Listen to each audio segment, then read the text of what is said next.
അനുഭൂതിസാന്ദ്രമായ അനുഭവങ്ങൾ നിറഞ്ഞതാണ് ലക്ഷദ്വീപിലെ മീലാദുന്നബി ആഘോഷം.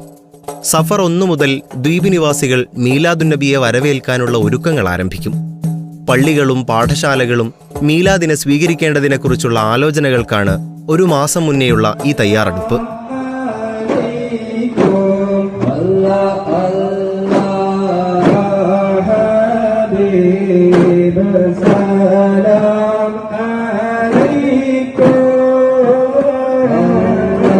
നാൽപ്പത് ദിവസം നീണ്ടു നിൽക്കുന്ന മൗലിദുകൾക്കാണ് ദ്വീപ് ഒരുങ്ങുന്നത്. റബീഉൽ അവ്വൽ 1 ആരംഭിച്ചാൽ റബീഉൽ ആഖിർ 10 വരെ നീണ്ടു നിൽക്കുന്ന ഈ മൗലിദ് കാലം തന്നെയാണ് ദ്വീപുകാരുടെ ഏറ്റവും വലിയ ആഘോഷം. വലിയ മൗലിദ് എന്നറിയപ്പെടുന്ന ഷറഫുൽ അനാം മൗലിദാണ് ഈ ദിവസങ്ങളിൽ പാരായണം ചെയ്യുന്നത്.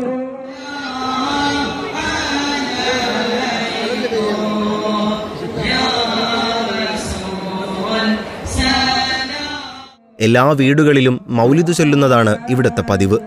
വീട്ടുകാർ മാത്രം വട്ടമിരുന്ന് ചൊല്ലുന്നതിന് പകരം പള്ളിയിൽ നിന്ന് ഉസ്താദിനെ വിളിച്ചു വരുത്തി ചൊല്ലിക്കുന്ന രീതിയാണ് നിലവിലുള്ളത്. നല്ല ഭക്ഷണവും അന്നേ ദിവസം തയ്യാറാക്കി വയ്ക്കും. ഒരു ദിവസം തന്നെ നിശ്ചിത ഇടവേളകളിലായി അനേകം മൗലിദ് സദസ്സുകൾ സംഘടിപ്പിക്കും. എന്നാലേ നിശ്ചിത സമയത്തിനുള്ളിൽ എല്ലാ വീട്ടുകാർക്കും മൗലിദ് സംഘടിപ്പിക്കാൻ കഴിയുകയുള്ളൂ.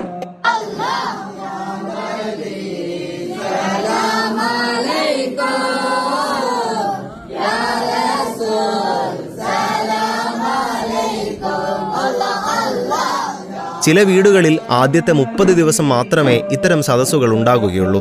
റബീഉൽ അവ്വൽ 12 വരെയെങ്കിലും മൗലിദ് ചൊല്ലാത്ത വീടുകൾ ദ്വീപിലില്ല. അത്രയ്ക്ക് പ്രവാചക സ്നേഹമാണവർക്ക്. ഒരാഴ്ച നീണ്ടു നിൽക്കുന്ന രാത്രി പ്രഭാഷണമാണ് മറ്റൊരു വിശേഷം. സമാപന ദിവസം പ്രഭാഷകനെ ഒരു വീട്ടിൽ നിന്ന് സമ്മാനങ്ങളും മറ്റും നൽകി വേദിയിലേക്ക് ആനയിച്ചു കൊണ്ടുവരികയാണ് പതിവ്. പുറത്താക്കൽ എന്നാണ് ഇതറിയപ്പെടുന്നത്. മീലാദുന്നബി ദിവസം പ്രഭാതത്തിനു മുമ്പ് തന്നെ പള്ളികളിൽ നിന്ന് മൗലിദുകളും ബൈത്തുകളും ചൊല്ലിത്തുടങ്ങും. ദ്വീപിലെ മുഴുവൻ മനുഷ്യരും അത്യധികം ആനന്ദത്തോടെയും ഉന്മേഷത്തോടെയുമാണ് ഇവയെല്ലാം നിർവഹിക്കുന്നത്. കടമത്ത് ദ്വീപിൽ മറ്റു ചില വിശേഷങ്ങൾ കൂടി പറയാനുണ്ട്. മീലാദുന്നബി രാവിൽ രാത്രി 8 മണി മുതൽ പുലർച്ചെ വരെ നീണ്ടു നിൽക്കുന്ന പ്രകീർത്തന സദസ്സൊരുക്കും. ഷറഫുൽ അനാം മൗലിദ് തന്നെയാണ് പ്രധാന പ്രകീർത്തനം. സുബഹി നിസ്കാരം കഴിഞ്ഞാൽ വാഹനജാഥയാണ്.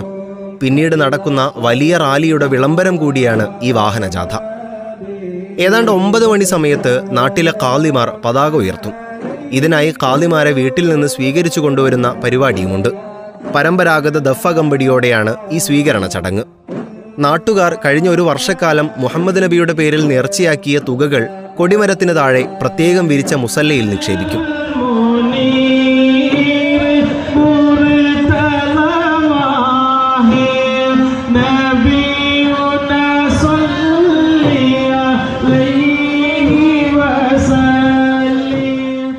പിന്നീടാണ് വലിയ റാലി. പ്രവാചക പ്രകീർത്തനങ്ങൾ പറഞ്ഞ് ആയിരങ്ങൾ പങ്കെടുക്കുന്ന റാലി വലിയ ആവേശമാണിവിടെ.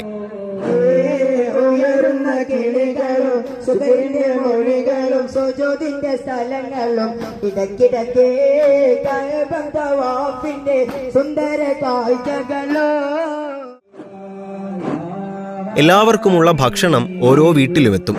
പുരുഷന്മാർക്ക് അന്നത്തെ ഭക്ഷണം പള്ളിയിലാണ്. ശേഷം വിദ്യാർത്ഥികളുടെ കലാമത്സര പരിപാടികളും നടക്കും. അമിനി ദ്വീപിൽ ഈ നേർച്ചത്തുക സ്വീകരിക്കാൻ ബുർദ ചൊല്ലി ഒരു സംഘം വീടുകളിലേക്ക് ചെല്ലുന്ന പതിവുണ്ട്.